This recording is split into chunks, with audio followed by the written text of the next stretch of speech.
అమ్మ చెప్పిన అలనాటి కథలకు స్వాగతం. కథ అందమైన జీవితం. రచన సిఎన్ చంద్రశేఖర్ గారు. నందు, మానస తిరుపతి వచ్చిందిరా. నిన్న అన్నయ్య ఇంటికి వెళ్ళినప్పుడు చూశా. వచ్చి వారం రోజులయ్యిందట అంది రోహిణి కొడుకుతో. అలాగా, ఎలా ఉంది మను? నందు అడిగాడు. ఎప్పటిలా లేదు, ఎందుకో కాస్త డల్గా కనిపించింది. మనిషి కూడా తగ్గింది. అయ్యో, నేను వెళ్ళి ఒకసారి మాట్లాడి విషయం కనుక్కుంటాను. అంత అవసరం లేదులే. తను నిన్ను కాదన్న విషయం మర్చిపోయావా?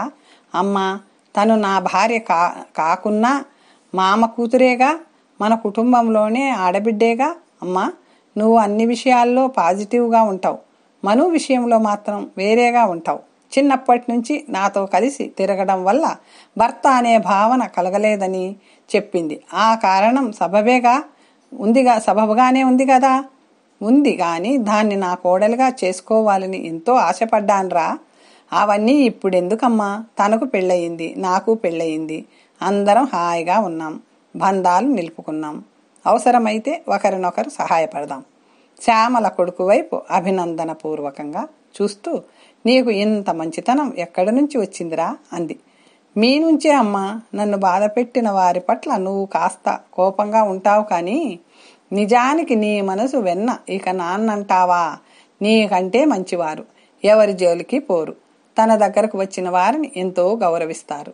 నువ్వు చదివిన పుస్తకాలు కూడా ఓ కారణమే. మనుషులు నేర్పని సంస్కారం పుస్తకాలు నేర్పుతాయి. మంచి పుస్తకాలకు ఉన్న గొప్ప గుణం అది.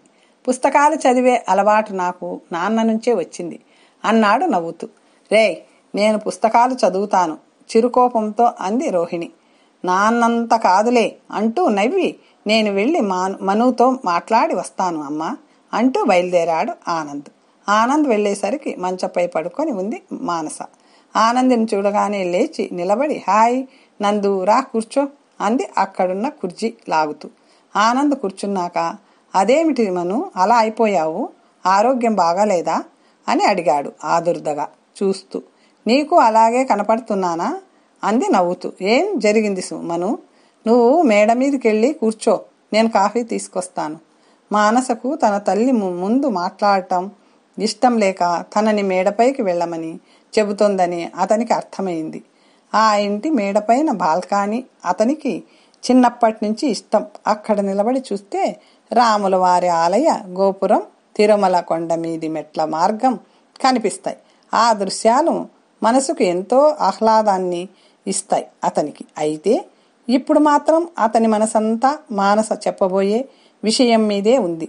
నందు, కాఫీ అన్న మానస పిలుపు విని తల తిప్పి చూశాడు. మానస అతనికి దగ్గరగా నిలబడి ఉంది.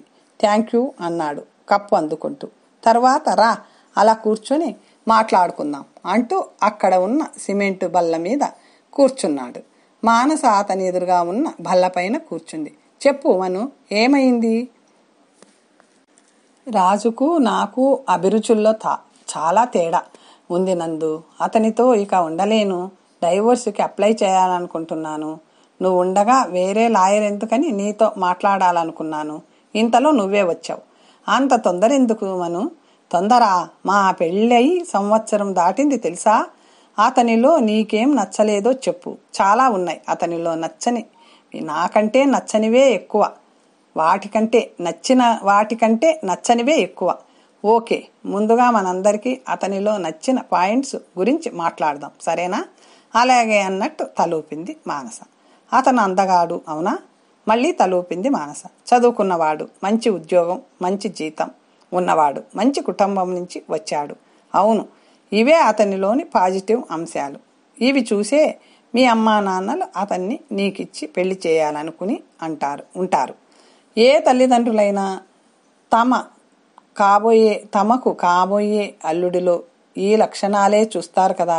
అంతేగా, ఇవి చూసే నేను ఒప్పుకున్నాను. అయితే సంవత్సరం కాపురం చేశాక తెలిసింది అతను నాకు సరిజోడు కాదని. సరే, ఇప్పుడు అతని నెగిటివ్ క్వాలిటీస్ గురించి చెప్పు. నన్ను బయటికి తీసుకెళ్ళడు, నా వంటని మెచ్చుకోడు, ఎంతసేపు పని పని పని అంటూ ఉంటాడు. నేను మంచి డ్రెస్ వేసుకుంటే బాగుందని చెప్పడు. ఆఫీసులో నాకు మంచి పేరు వచ్చినా, మెచ్చుకోలు వచ్చినా ఆ విషయం అతనిలో పంచుకుంటే కనీసం సంతోషమని కూడా అనడు. అంతేనా? ఆమె ఆగడం చూసి అడిగాడు ఆనంద్. ఇంకా ఉన్నాయి, గుర్తు రావటం లేదు. సరే, నేను కొన్ని ప్రశ్నలు అడుగుతాను, జవాబివ్వు. అడగమన్నట్టు చూసింది మానస. అతనికి సిగరెట్, మందు తాగుడు అలవాటుందా? అస్సలు లేవు. అమ్మాయిల పిచ్చి లేదు. ఇంటి పనుల్లో నీకు సహాయం చేస్తాడా? వంట పనిలో చెయ్యడు. అయితే మిగిలిన పనంతా అతనే చేస్తాడు. ఆ విషయంలో నాకు కంప్లైంట్స్ లేవు. అతనిలో అన్నీ మంచి క్వాలిటీస్ ఉంటే కొన్నే ఉన్నాయన్నావు. నువ్వెంత అదృష్టవంతురాలివో నీకు అర్థం అవుతుందా? మను ఆశ్చర్యంగా చూస్తూ అన్నాడు ఆనంద్. నువ్వు మగవాడివి నందు. ఆడదాని వైపు ఉంటే నీకు నా బాధ అర్థమయ్యేది. నిన్ను నేను అర్థం చేసుకున్నాను మను. నువ్వే జీవితాన్ని అర్థం చేసుకోలేదు. మనం కోరినవన్నీ మనకు దొరకవు. దొరికిన దాంతో రాజీ పడాలి. ముఖ్యంగా ఓపికతో ఉండాలి. కొంతకాలానికి అతనిలో మార్పు రావచ్చు. లేదా నీకే ఇవన్నీ చిన్న చిన్న విషయాలుగా తోచవచ్చు. భవిష్యత్తులో ఈ మాత్రం దానికే విడాకులు తీసుకుందాం అనుకునే అని నువ్వు నవ్వుకోవచ్చు. నాకంత ఓపిక లేదు. మా కొలీగ్స్ భర్తల్ని చూస్తుంటే నాకు ఎంత బాధగా ఉంటుందో తెలుసా? వాళ్ళు వాళ్ళ భార్యని షాపింగ్కి తీసుకెళ్ళి కోరినవి కొనివ్వడం, ఊళ్ళు తిప్పడం, 10 మంది ముందు భార్యని పొగడటం చేస్తుంటారు. నేను అలాంటి అదృష్టానికి నోచుకోలేదు, కళ్ళ నీళ్లతో అంది మానస. పక్క వాళ్లతో పోల్చుకోవడం వల్లే చాలా సంసారాలు పాడవుతున్నాయి. పైకి అలా కనిపిస్తుంటారు, కానీ వాళ్ళ మధ్య ఎన్ని సమస్యలున్నాయో మనకు తెలియవు కదా. పోని విడాకులు తీసుకుంటావని అనుకుందాం. తర్వాతేం చేస్తావు? ఇంకొకరిని చేసుకుంటావు. అతనిలో కూడా నీకు నచ్చని కొన్ని విషయాలుంటాయి. అప్పుడేం చేస్తావు? పెళ్లి చేసుకోకుండా ఉండిపోతానంటావేమో. అంతకంటే ఇప్పుడున్న పరిస్థితులు మేలు కదా. మానస ఆలోచిస్తూ ఉండిపోయింది. అతను తాగుబోతు అయి ఉండి నిన్ను ఇబ్బంది పెట్టినా, పరాయి స్త్రీలతో తిరుగుతున్నా నేనే నీకు విడాకులు ఇప్పించేవాణ్ణి. నువ్వు చెప్పిన కారణాలు విడాకులు తీసుకునేంత పెద్దవి కావు. అతను తాగుబోతు కాకపోవచ్చు, తిరుగుబోతు కాకపోవచ్చు, కానీ మనసుకు తగ్గవాడు కాదు. నేను చదువుకున్నాను, ఉద్యోగం చేస్తున్నాను. పాతకాలం స్త్రీలాగా ఎవడో ఒకడు భర్తగా ఉన్నాడు, అతని పాదసేవ చేసుకుంటూ బతికేస్తాను అనుకునే తరం కాదు మాది. మా అభిరుచులకు తగిన వాడిని, మా మనసుకు అర్థం చేసుకుని ప్రవర్తించే వ్యక్తినే భర్తగా గౌరవిస్తాం. పెళ్లికి ముందు నువ్వు ఇవన్నీ అతనితో చర్చించి ఓ నిర్ణయం తీసుకోవాల్సింది. పెళ్ళయ్యాక నేను చెప్పిన కారణాల వంటివి ఉంటే తప్ప విడాకులు తీసుకోవడం అంత సులభం కాదు. ఈ సంవత్సరానికే అతనితో నీకు అంతో ఇంతో అనుబంధం ఏర్పడి ఉంటుంది. నీలోని అసంతృప్తి నీ చేత అలా అనిపిస్తుంది. కానీ విడాకుల వరకు వస్తే నువ్వే బాధపడతావు. అయితే ఇప్పుడు నన్నేం చేయమంటావు? నువ్వు అతనిలోని లోపాల గురించే ఆలోచిస్తున్నావు. నీలోని లోపాల గురించి నువ్వెప్పుడైనా ఆలోచించావా? నువ్వు అతనికి సరైన జోడీనా కాదా అని ప్రశ్నించుకున్నావా? లేదన్నట్టు తల అడ్డంగా ఊపింది మానస. అయితే ఆలోచించు. వీలైతే అతన్ని ఆ ప్రశ్న అడుగు. నేనోసారి హైదరాబాద్ వస్తాను. అప్పుడు మనం ఓ నిర్ణయాన్ని తీసుకుందాం. అంతవరకు అతనిలోని పాజిటివ్ విషయాల గురించే ఆలోచించు. అతన్ని బాగా గమనించు. ఇక్కడ మాత్రం ఏమీ ఆలోచించొద్దు. రాక పుట్టింటికి వచ్చావు, హాయిగా ఎంజాయ్ చెయ్యి అంటూ లేచాడు ఆనంద్. ఆనంద్ వెళ్ళిపోయాక అతను చెప్పిన విషయాల గురించే ఆలోచించసాగింది మానస. రాజేష్ గురించి తన తల్లిదండ్రులకు చెబితే వాళ్ళు రాజేష్పై కోపగించుకున్నారు. విడాకులు తీసుకుంటానంటే ఆలోచిద్దామన్నారు. బహుశా తనపై ఉన్న ప్రేమ వల్లే వాళ్ళు తనని సమర్థించి ఉండవచ్చు. కానీ నందు ఎంత బాగా సమస్యని విశ్లేషించాడు. అతను చెప్పినట్లు తను కొద్ది రోజులు ఆగడం మంచిది. నందు తనని పెళ్లి చేసుకోవడానికి ఆసక్తి చూపుతున్నాడని అమ్మ ఓసారి చెప్పింది. అయితే చిన్నప్పటి నుంచి కలిసి ఆడుకోవడం వల్ల తనకు అలాంటి భావనే లేదని తాను చెప్పింది. నందు తప్పక బాధపడి ఉంటాడు. కానీ ఇప్పుడు తను బాధలో ఉంటే తనను కాదన్నందుకు అనుభవించని అని ఊరుకోలేదు. అతను రాకేష్పై మరింత నూరిపోసి తమను విడగొట్టే ప్రయత్నం కూడా చేసి ఉండవచ్చు. పైగా లాయర్గా అతనికి ఓ కేసు కూడా దొరికేది. కానీ తామిద్దరూ కలిసి ఉండేందుకే అతను ప్రయత్నించాడు. రాజేష్లో తనకు కనిపించని కొత్త కోణాల్ని తన దృష్టికి తెచ్చి ఆలోచించుకునే అవకాశం ఇచ్చాడు నందు. నీ మంచితనానికి, మనిషితనానికి హ్యాట్స్ అప్ అనుకుంది మానస. తను ప్రయాణిస్తున్న ట్రైన్ హైదరాబాద్కు దగ్గరవుతుంటే స్టేషన్కు వచ్చి రిసీవ్ చేసుకుంటాడేమో అని ఆశపడింది మానస. అయితే అతను రాలేదు. నిరుత్సాహంగా క్యాబ్ బుక్ చేసుకుని ఇళ్లు చేరింది. తలుపు తీసిన రాజేష్ కళ్ళలో వెలుగు కనిపించింది. ఆమెకు త్వరగా ఫ్రెష్ అప్ అయి ల్యాప్టాప్ ముందు కూర్చుంది. అతను కాఫీ తయారు చేసి ఆమె చేతికిచ్చాడు. థ్యాంక్ యూ అంటూ ఆనందంగా అందుకుంది. రాజు కాస్త టిఫిన్ ఆర్డర్ చేస్తారా అని అడిగింది కాఫీ తాగుతూ. నేను ఉప్మా చేశాను. ఆశ్చర్యంగా అతని వైపు చూసి, మీకు ఉప్మా చేయడం వచ్చా అని అడిగింది. నేను చెన్నైలో పనిచేస్తున్నప్పుడు మా అమ్మ దగ్గర నేర్చుకున్నాను అన్నాడు. తర్వాత ఆలోచిస్తే అతను స్టేషన్కి రాకపోవడంలో న్యాయం ఉందనిపించింది. తనకంటే అతనికి ఆఫీస్ పని ఎక్కువ. తనని రిసీవ్ చేసుకోవాలంటే అతను తొందరగా లేవాలి, అంత దూరం ప్రయాణించాలి, తర్వాత మళ్ళీ తిరుగు ప్రయాణం. అప్పుడే అలసిపోతే రాత్రి 11 వరకు పని ఎలా చేస్తాడు? పైగా ఉదయాన్నే అతనికి కాల్స్ ఉంటాయి. అందుకే అతను స్టేషన్కి రాలేదు. కాల్స్ చూసుకుంటూ కాఫీ టిఫిన్ చేయడం వల్ల తనకు పని తగ్గింది. ఎటు క్యాబ్ బుక్ చేసుకొని తను రాగలదు అనుకుంది. చాలా కాలం తర్వాత ఓ రోజు ఆఫీసులో అడుగుపెట్టింది మానస. కోవిడ్ నేపథ్యంలో ఇంటి నుంచి ఆఫీస్ పని చేసింది. ఎన్నాళ్ళు ఆ రోజంతా తన కొలీగ్స్తో మాట్లాడుకుంటూ పనిచేసుకుంటూ ఆహ్లాదంగా గడిపింది. కోవిడ్ సమయంలో మమ్మల్ని పిలవకుండా పెళ్లి చేసుకున్నావు కాబట్టి మాకు పార్టీ ఇవ్వాలి అంది కొలీగ్ మమత. ఇంకా కోవిడ్ పూర్తిగా పోలేదుగా, నెమ్మదిగా ఇస్తాలే అంటూ అప్పటికి ఆ విషయం దాటవేసింది. లంచ్ సమయంలో కొలీగ్స్ మాటల వల్ల వాళ్ళల్లో చాలామంది తమ వైవాహిక జీవితంలో అంత సంతోషంగా లేరని కొద్ది రోజుల్లోనే అర్థమైంది ఆమెకి. సరయూ భర్త తాగుబోతూ సంపాదించిన డబ్బంతా తాగుడికే ఖర్చు పెట్టేస్తాడు. మాధవి తన భర్త కేబరే డ్యాన్సులు చూడ్డానికి వెళ్తుంటాడని వాపోయింది. ప్రేమించి పెళ్లి చేసుకున్న లత అత్తమామల ఆరళ్లకు గురవుతుంది. ఆమె భర్త కూడా తన తల్లిదండ్రులకే సపోర్ట్ చేస్తుంటాడు. చాలామంది మగ కొలీగ్స్ భేషజాలకు పోయి తమ ఆదాయం కంటే ఖర్చులు ఎక్కువ చేసి మానసను అప్పు అడగటం, ఆమె లేదని చెప్పడం జరుగుతుంది. అలాంటి సందర్భాల్లో ఆమెకి రాజేష్ గుర్తొస్తున్నాడు. రాజు డబ్బు విషయంలో జాగ్రత్తగా ఉంటాడు. దుబారా ఖర్చులు చేయడు. దురలవాట్లు ఎటూ లేవు.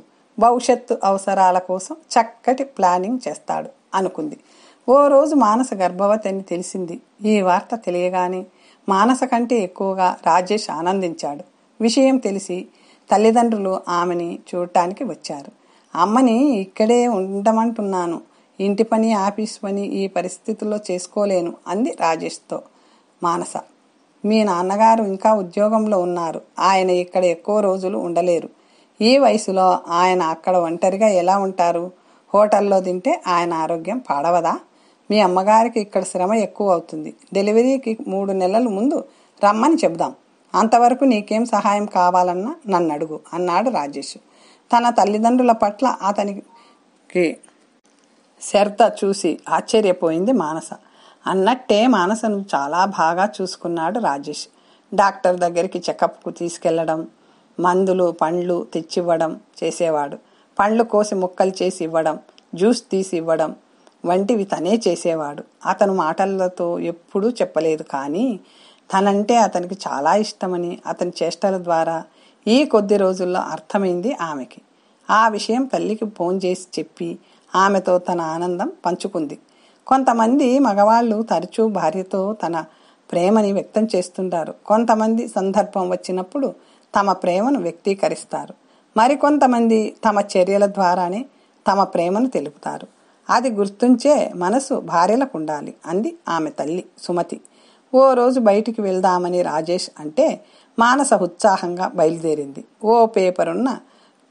ఓ పేరున్న కంపెనీ కడుతున్న అపార్ట్మెంట్ దగ్గరికి తీసుకెళ్లి మోడల్ హౌస్ చూపించి ఆమెకు నచ్చితే కొందామని చెప్పాడు. కొద్ది రోజులు ఆలోచించి కొందామని ఇద్దరు నిర్ణయించుకొని వెళ్ళి అడ్వాన్స్ కట్టారు. ఆ ఇంటిని తన పేరు మీదే కొంటున్నారని తెలిసి వారించబోతే రాజేష్ వినలేదు. మరుసటి రోజు మిమ్మల్ని ఓ మాట అడుగుతాను, నిజాయితీగా జవాబు చెప్పాలి అంది మానస రాజేష్తో. అడుగు ఆశ్చర్యంగా ఆమె వైపు చూస్తూ అన్నాడు. నేను మీకు భార్యగా తగినదాన్నినని మీరు భావిస్తున్నారా? నాకు ఇంతవరకు అటువంటి ఆలోచనే రాలేదు. నాకు వివాహ వ్యవస్థ మీద గౌరవం ఉంది. ఒకసారి పెళ్లి అంటూ జరిగాక ఎదుటి మనిషిలోని లోపాల్ని వెతకకూడదు. రోజు రోజుకు ప్రేమను పెంచుకుంటూ పోవాలి. లోపాల్ని వెతుక్కుంటూ పోతే ఇప్పుడు నువ్వు అడిగిన ప్రశ్న రోజు మనసులో మెదులుతూనే ఉంటుంది. మెల్లగా అసంతృప్తికి బీజం పడుతుంది. అప్పుడు ఎదుటి వాళ్ళల్లో అన్ని లోపాలే కనిపిస్తాయి. చెంపపై చెళ్ళున కొట్టినట్లు ఫీల్ అయింది మానస. ఆమె మనసు పశ్చాత్తాపంతో నిండిపోయింది. అప్పటి నుంచి ఆమె రాజేష్లో లోపాల్ని వెతకడం మానేసింది. కొన్నాళ్లకు మానసకు బాబు పుట్టాడు. మానస బాబు ఆలనా పాలనలో పడిపోయింది. మెటర్నిటీ లీవ్ అయ్యాక కూడా ఇంట్లో నుంచి పని చేయడానికి కంపెనీ అనుమతించడంతో బాబును చూసుకోవడం సులువయ్యింది. ఓ ఆదివారం మానస స్నేహితురాలు సౌజన్య మానస ఇంటికి వచ్చింది. మాటల్లో విశాల్ ఈ మధ్య బాగా మారిపోయాడు. మను ఇంట్లో ఒక్క పని ముట్టుకోవడం లేదు. ఇంట్లో ఉన్నంతసేపు టీవీ చూడటం లేదా సెల్ చూడటం. బిడ్డ ఏడుస్తున్నా కింద పడిపోతున్నా పట్టించుకోడు. ఉద్యోగం చేస్తూ ఇంట్లో అన్ని పనులు చేసుకోవడం నా వల్ల కావడం లేదు. ఉద్యోగం వదిలేయడం అంత సులువు కాదు. అంత జీతం ఎలా వదులుకోను? వదిలేస్తే మళ్ళీ ప్రతి అవసరానికి అతన్ని అడుక్కుంటూ ఉండాలి అంటూ భర్త గురించి చెప్పి కళ్ళ నీళ్లు పెట్టుకుంది సౌజన్య. స్నేహితురాలి పరిస్థితి చూసి జాలిపడింది మానస. ఆ పరిస్థితి తనకు లేనందుకు సంతోషించింది. సౌజన్యకు ధైర్యం చెప్పి ఓదార్చింది. ఆ రోజు రాత్రి భోజనాలయ్యాక సౌజన్య తన ఇంటికి బయలుదేరుతూ, మను, నువ్వు చాలా అదృష్టవంతురాలివి. రాజేష్ నిన్ను ఎంత బాగా చూసుకుంటున్నాడో. ఈ ఒక్క రోజులోనే నాకు అర్థమైంది ఎన్ని పనులు చేస్తున్నాడు. ముఖ్యంగా చిన్న పిల్లల పనులంటే కొంతమంది మగవాళ్ళు విసుక్కుంటారు. రాజేష్ ఓపిగ్గా బాబు పనులన్నీ కూడా చేస్తున్నాడు. నాకు చాలా సంతోషంగా ఉంది అంది. అవునన్నట్టు తల ఊపింది మానస. బాబుకు 2 ఏళ్లు దాటాయి. వాణ్ణి ఎంతసేపు ఇంట్లోనే ఉంచుకుంటే వాడికి బయట ప్రపంచం ఎలా తెలుస్తుంది? మనం ఎక్కడికైనా వెళ్ళొద్దాం అంది మానస రాజేష్తో. ఓ రోజు రాజేష్ వెంటనే ఒప్పుకున్నాడు. అప్పటి నుంచి 6 నెలలకోసారి టూర్లకు వెళ్ళసాగారు. కొన్ని నెలల తర్వాత కొత్త ఇంట్లోకి గృహప్రవేశం చేశారు మానస రాజేష్లు. నేను 45 ఏళ్లప్పుడు ఇల్లు కట్టాను. నువ్వు 30 ఏళ్లకి ఇంటి ఓనర్ అయ్యావు. నాకు చాలా సంతోషంగా ఉంది అన్నాడు మానస తండ్రి భాస్కర్. మీకు ఉమ్మడి కుటుంబ బాధ్యతలు ఉండేవి కదా నాన్న. మాకు బాధ్యతలు ఇరువైపులా లేవు. అందుకే కొనగలిగాం అంది మానస. సిటీలో మీకు తగ్గ ఖర్చులు మీకు ఉంటాయి కదా. అయినా ఇది అల్లుడి గొప్పతనం. ఆర్థిక సంబంధమైన విషయాల్లో చక్కటి ప్లానింగ్ ఉంది అతనికి అన్నాడు భాస్కర్. తండ్రి తన భర్త గురించి గొప్పగా చెబుతుంటే మానసకు గర్వంగా అనిపించింది.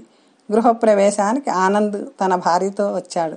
ఫంక్షన్ అయ్యాక అందరూ కలిసి మాట్లాడుకుంటుంటే ఆనంద్, మానస, బాబు పుట్టాడు, ఇల్లు కొన్నావు, ఇక నీ కెరీర్ పైన దృష్టి పెట్టు అన్నాడు మానసతో. తను ఇప్పుడు మేనేజర్ అండి.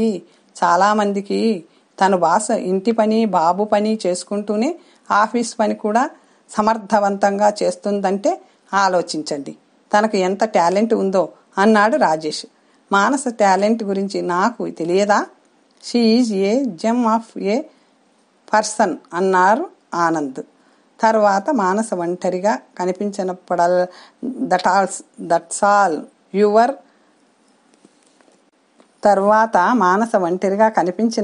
దట్స్ ఆల్ యువర్ ఆనర్ అన్నాడు ఆనంద్ నవ్వుతూ.